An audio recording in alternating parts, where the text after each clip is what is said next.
예, 안녕하십니까. 오늘 문재인 대통령과 아들인 문준용이 펼치고 있는 언행이 국민들의 분통을 터뜨리게 하고 있습니다.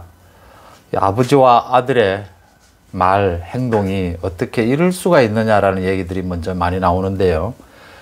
먼저 윤석열 징계에 대한 재판이 조금 전 끝났습니다. 2시간 좀 넘게 걸렸는데 오늘 마무리 짓지를 못하고 오는 24일 크리스마스 이브죠. 24일 오후 3시에 다시 열기로 했습니다. 아마 공방전이 치열했던 것 같습니다. 아직 재판부에서 양측의 얘기를 더 들어봐야겠다라고 판단을 한 것으로 보입니다. 이렇게 가처분 신청에 대한 재판이 한 번 더 열리는 것 굉장히 이례적인 일이라고 하는데요. 어쨌든 양측의 공방의 핵심은 윤석열 측은 이게 지금 검찰의 중립, 검찰의 독립을 지키기 위해서는, 이 공익을 지키기 위해서는 이번 징계가 너무나 많은 문제가 많았던 만큼 이게 중단되어야 된다. 정직 처분이 중단되어야 된다라는 주장이고, 이쪽 법무부 측의 주장은 대통령의 재가까지 있은 처분인 만큼 이게 다시 뒤집어지면 굉장한 혼란을 초래한다. 이런 논리로 맞부딪혔다고 합니다. 24일 다시 열려서 다시 공방전이 치열해질 것으로 예상이 되는데, 올해 코로나 때문에 크리스마스가 있는지 없는지도 모르고 넘어가게 됐는데, 크리스마스 이브에 크리스마스 선물이 되나요? 윤석열이 당당하게 복귀할 수 있어야 우리의 법치가 살아날 수 있을 것이다. 이런 생각을 해봅니다. 문재인 대통령이 오늘 오부요인과 간담회를 가졌습니다.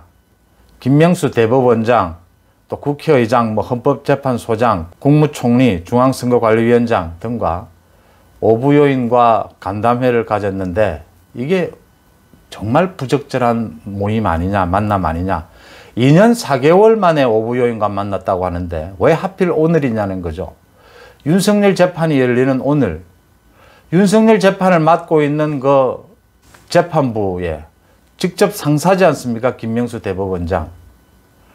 당장 나오는 얘기가 이거 판사들의 윤리 강령을 어겼다는 거죠. 그 다음 두 번째, 윤석열에 대해서는 언론사 사주를 만났다고 그렇게 비난하고 징계하는 그 사유로도 넣었죠.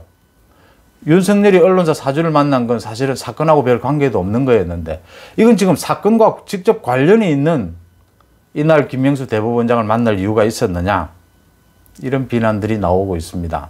청와대 측 지금 반응은 안 나왔는데 뻔합니다. 오래 전부터 잡혀 있었던 모임이고 그 윤석열 징계 재판과는 관련이 없는 문제다라고 하겠죠. 오래 전부터 잡혀 있었다 하더라도 미루는 게, 연기하는 게, 피하는 게 맞는 거죠. 네. 문재인이 뭘 노리고 이런 걸 했다는 걸 다 알죠. 지금 헌법재판소장도 왔어요. 지금 헌법재판소에 걸려 있는 게 당장 우리가 기억나는 것에도 공수처, 그 다음 윤석열 이 징계 다 걸려 있지 않습니까? 또 이 오부요인을 만나서 문재인이 한 말이 가관입니다. 문재인이가 요즘 백신 때문에 걱정들이 많지만 백신을 생산한 나라에서 많은 재정 지원이나 행정 지원을 했기 때문에 그 나라들이 먼저 접종을 하는 것은 불가피한 일이었다. 우리도 늦지 않게 백신 접종을 할 수 있을 것이라고 믿고 있다. 준비 잘하고 있다. 이랬습니다. 백신을 생산하는 나라가 먼저 하는 거 어쩔 수 없지 않느냐? 맞습니다. 그러면 일본, 싱가포르, 홍콩, 말레이시아 같은 나라는 백신 생산도 안 하는데 어떻게 해서 백신을 그렇게 빨리 입수를 했습니까? 조금 더 생각지도 않습니다. 써준 대로 읽는 거죠, 그냥. 백신 늦지 않게 접종할 수 있도록 잘 준비하고 있다. 뭘 준비한단 말입니까? 지금 이미 늦었는데.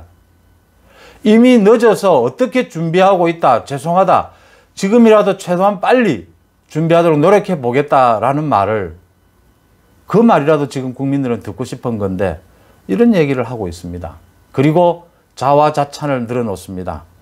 다행스럽게도 우리가 방역에 있어서는 지금까지 아주 모범 국가로 불릴 정도로 잘 대응해 왔다라고 자화자찬하고 있습니다.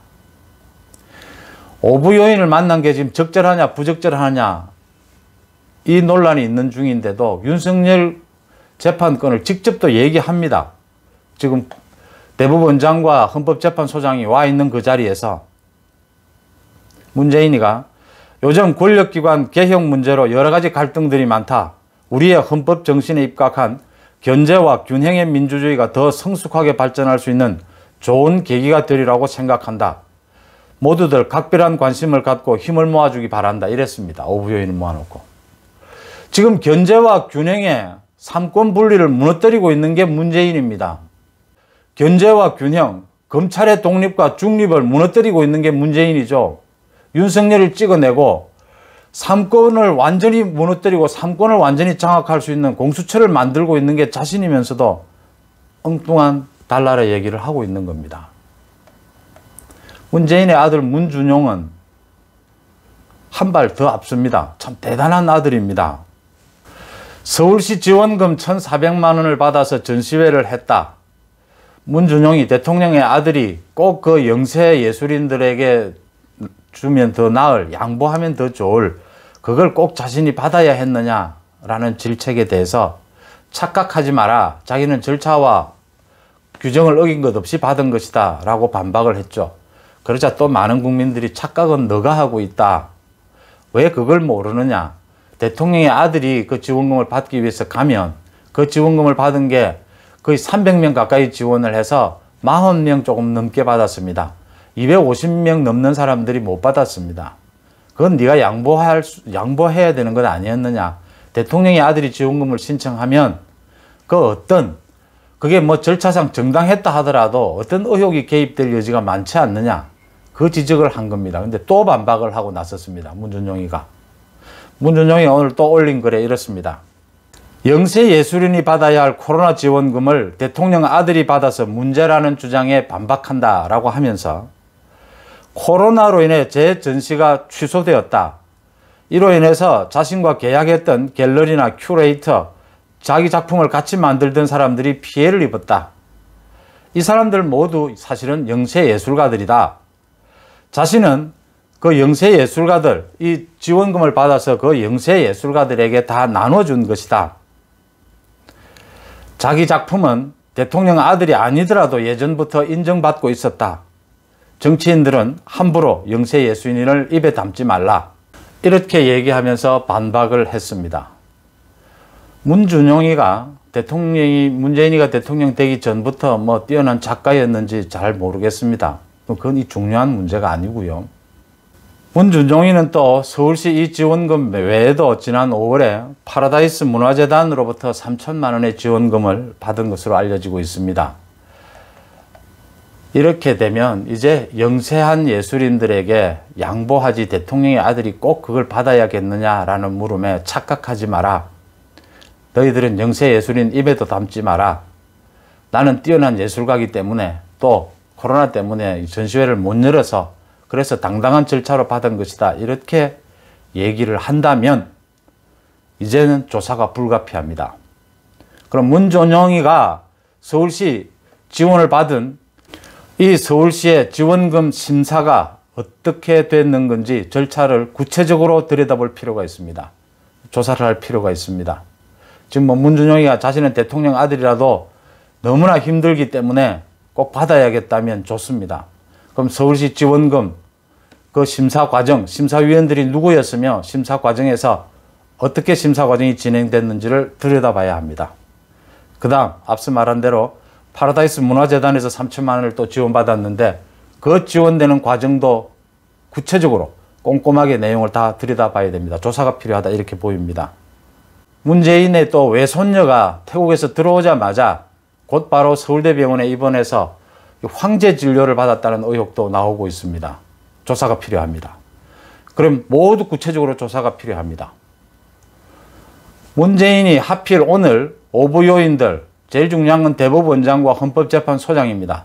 소장을 불러놓고 삼권 분립을 위해서, 견제와 균형을 위해서 협조해달라라는 거의 헛소리에 가까운 이야기를 하고, 문준용이가 그 대통령의 아들이면 좀 양보하면 되지 않느냐라는 말 정도에 착각하지 마라. 자신은 뛰어난 예술가인데 지금 너무 고통스럽기 때문에 내가 당당한 절차로 받았다고 한다면 조사해야 합니다. 우리가 세상을 살아가면서 자신이 생각하는 것과 외부 사람들이 생각하는 것에 대해서 너무 차이가 동떨어지지 않는 것, 자기 자신에 대해서 자기가 판단하는 것과 왜 바깥 사람들이 어떻게 생각하느냐가 그게 차이가 꼭 같을 수는 없죠. 그래도 그 차이가 너무 나지 않아야 된다는 것. 그 다음 어떤 판단을 하면서 얼마나 객관적이고 합리적으로 자신이 한 일을 바라볼 수 있느냐에 따라서 그 사람이 상식적이냐 아니면 또 조금 판단력이 있느냐 이런 것을 구별을 짓죠. 문재인, 문준용, 이 아버지와 아들 이 정도 되면 더 할 말이 없어집니다. 윤석열 징계에 대한 재판 24일 다시 열린다고 합니다. 크리스마스 이브 좋은 선물이 있을지 한번 기대해 봅니다. 고맙습니다.